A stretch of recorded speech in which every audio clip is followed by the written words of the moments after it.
A Terra é essencialmente uma caixa de ferramentas, cheia de possibilidades para criarmos uma abundância de tecnologia, alimentos e energia. Se não mantivermos controle de todos os recursos planetários, enxergando-os sinergicamente como um todo, nossas habilidades serão limitadas. Infelizmente, o mundo atual está dividido em comércio competitivo orientado a lucro, grupos religiosos e uma primitiva identificação nacionalista, tornando muito complicado a organização de um sistema de gerenciamento global de recursos. Esta é outra razão para a qual o sistema monetário, por si só, é prejudicial à nossa sobrevivência, uma vez que ele limita a cooperação entre tribos.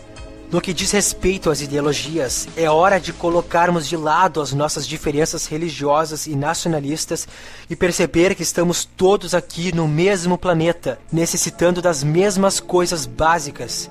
Somente quando o mundo trabalhar em conjunto que a sustentabilidade e o verdadeiro progresso serão alcançados. O problema de divisão ideológica será discutido com mais detalhes no capítulo 7.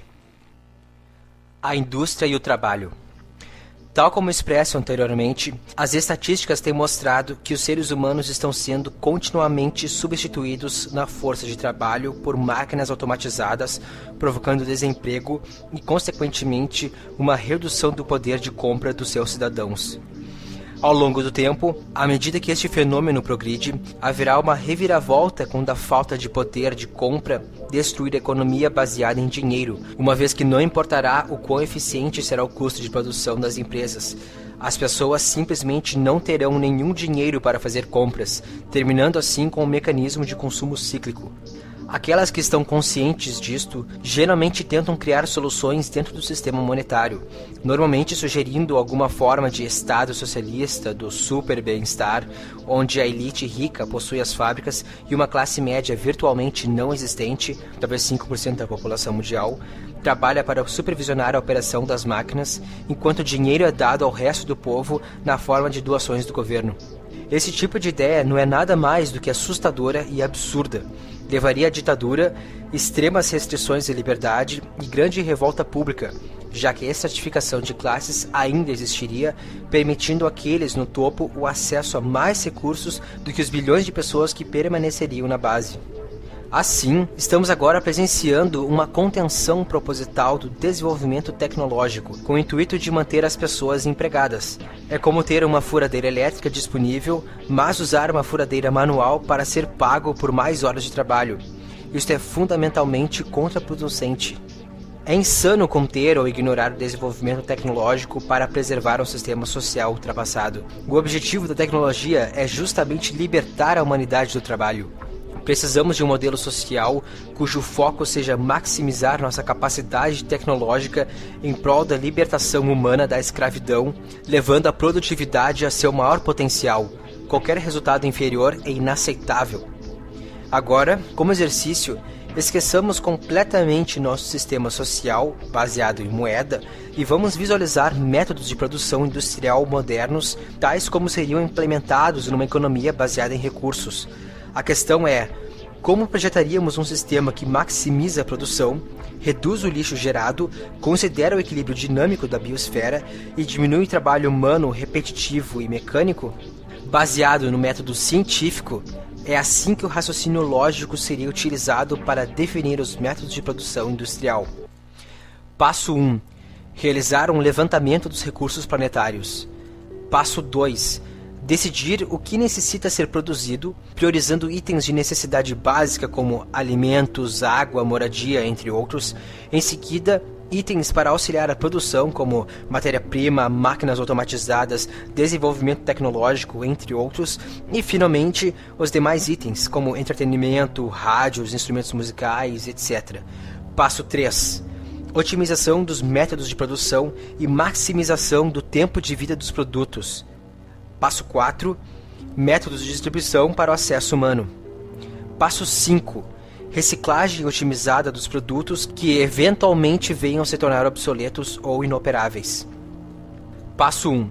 Realizar um levantamento dos recursos planetários. Conforme discutido no capítulo anterior, é de extrema importância saber o que temos neste planeta, pois isso representa nossas possibilidades. Com esta informação em mãos, a produção industrial é sempre ajustada para compensar qualquer eventual escassez emergente, juntamente com a distribuição de matéria-prima mais matematicamente apropriada, baseada na disponibilidade e sua aplicação mais relevante. Qualquer recurso escasso tem como resposta imediata a procura por alternativas e substitutos. Este conhecimento pode ser obtido através de mecanismos eletrônicos de monitoração em tempo real, instalados em todos os setores de recursos do planeta, alimentando um banco de dados central que avalia problemas ou uma crescente escassez. Esta ideia de monitoramento de recursos mundiais não é tão complexa quanto parece. Na verdade, o exército americano e o Pentágono já possuem satélites e monitores nos oceanos para o propósito de defesa. Em vez de esses instrumentos realizarem monitoramento humano, poderiam ser reprogramados para realizarem monitoramento do ambiente. Passo 2. Decidir o que necessita ser produzido. O que precisamos? Esta é uma pergunta muito poderosa, já que, além de alimentos, água e moradia, a maioria das pessoas no planeta não tem ideia do que realmente quer ou precisa, uma vez que nunca foram informadas do verdadeiro estado da tecnologia. O que achamos que precisamos é um resultado direto da consciência da sociedade em relação ao desenvolvimento tecnológico. Por exemplo, uma pessoa há 300 anos precisaria de agulha e linha para consertar uma camisa rasgada. Hoje, essa pessoa acharia que precisa de uma máquina de costura eletrônica. No entanto, o que ela realmente precisa é uma malha que não rasgue facilmente ou que não rasgue nunca. Alguém que tem poeira em casa pensaria: preciso de um aspirador de pó. Essa pessoa está certa disso? Na verdade, talvez ela precise de um sistema residencial de pressão que não permita a entrada de poeira ou que seja equipado com filtros eletrostáticos de ar que elimine a pouca poeira existente e destrua bactérias presentes no ar. Em outras palavras, se examinarmos criticamente o que entendemos precisar em termos materiais, veremos que as necessidades estão em constante transição. A ciência e a tecnologia são barômetros da necessidade humana e, portanto, todos os produtos criados deveriam ser tão avançados quanto tecnologicamente possíveis. Nosso atual sistema monetário, que constantemente gera produtos ultrapassados e tendentes ao desperdício apenas para manter a indústria e a economia em funcionamento, não tem habilidade ou desejo de produzir as ferramentas mais avançadas para o nosso uso. A maioria dos produtos atuais nem mesmo existiria caso a indústria se focasse no que melhor serve às necessidades da sociedade. Passo 3. Otimização dos métodos de produção e maximização do tempo de vida dos produtos. Se eu fosse construir uma mesa para o uso pessoal, tentaria fazer com que esta mesa durasse o máximo possível. Faz sentido, certo? Se a mesa quebrar, significa que precisarei construir outra, tendo o custo de mais materiais e mais mão de obra. Pareceria lógico que tudo produzido na sociedade tivesse o máximo tempo de vida tecnicamente possível.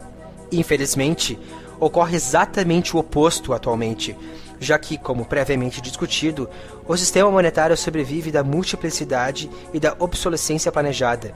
Sem este comportamento, toda a economia entraria em colapso. Esse mecanismo é prejudicial a todos. Imaginar alguém defendendo a propensão do sistema monetário para o desperdício é apavorante. Em um mundo mais sensato, as coisas serão feitas para durar. Otimizar os métodos de produção significa usar os melhores métodos e materiais conhecidos, gerando produtos com a máxima de durabilidade e eficiência. A mão de obra humana não está sendo substituída por máquinas apenas por terem um custo operacional menor. As máquinas realizam um trabalho melhor. Conforme demonstrado por estatísticas, a produção industrial aumenta quando máquinas substituem a mão de obra humana. Obviamente, isto não deve ser uma surpresa, já que máquinas não se cansam e são mecanicamente mais precisas e consistentes que humanos. A automação de alta eficiência, juntamente com recursos cientificamente gerenciados, conforme visto no capítulo 3, permitirá um ambiente fluido e sem escassez que poderia ser operado por apenas uma pequena fração da população. Passo 4. Métodos de distribuição para o acesso humano. Os métodos de distribuição também dependeriam do estado da tecnologia. Por exemplo,